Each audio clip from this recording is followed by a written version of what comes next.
Hello, as always, from Southern Ontario. If you happen to be having a munch, come back to this video later. It's a pretty ugly video. You ever hear of the Brazen Bull, sometimes referred to as the Sicilian Bull?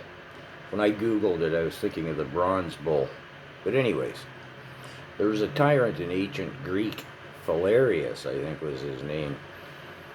The bronze, full-sized, life-size bronze bull was gifted to Philarius, who was one heinous sociopathic dude, man. The worst of the worst. They'd throw a slave in the brazen bull and cook him to death with a fire under the bull while they sat around, dining and partying.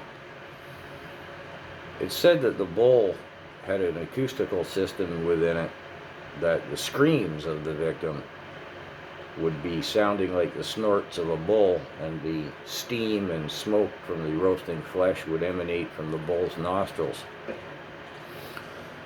Now just think about that for a minute. I mean, think about it. Don't let it just bounce off your cortex. How could you sit there and dine while this is going on feet, yards away from you? I mean, it's the slave in there, not, a pump organ or something. My compliments to the chef. The lamb is delightful, and the wine, lovely wine.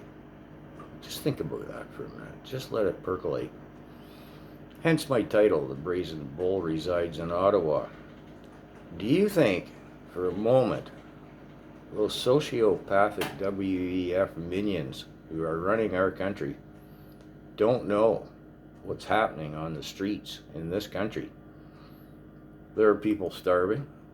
There are people wiped out by dope. You see the footage coming out of Vancouver, miles and miles of it, and I see in the comments, not just on my channel, that it is not by any stretch of the imagination unique to Vancouver.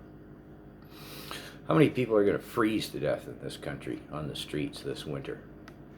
And I could be eager to point some more. Do you think they don't know that? Do you think they're not dining in front of the Brazen Bull? Think about it. Oh, and in the end, the people rose up. They'd had enough of Philarius, if I'm pronouncing it correctly, and they tossed him in the Brazen Bull. A fitting end.